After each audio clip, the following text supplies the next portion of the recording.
अस्सलामु अलैकुम वरहमतुल्लाहि वबरकातुहू। हज़रात मोहतरम,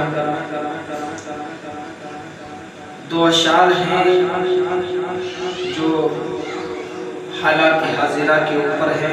मैं चाहता हूँ कि आप हज़रात को सुनाओ और आप हज़रात उस पर अमल करें। इंशाअल्लाह मुझे उम्मीद है आप हज़रात ज़रूर अमल करेंगे। शेर समात फरमाएं।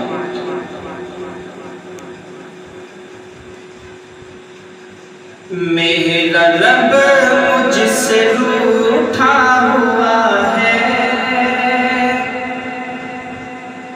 पहले उसको मनाना पड़ेगा।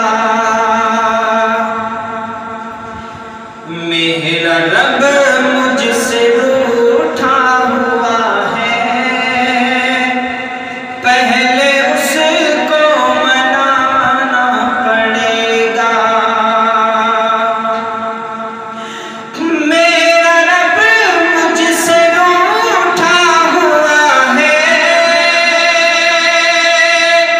ओ मेरा रब मुझसे रूठा हुआ है,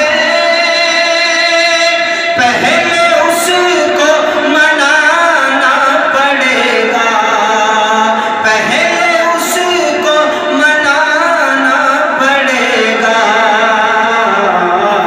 छोड़ कर के हमें सारे दर को,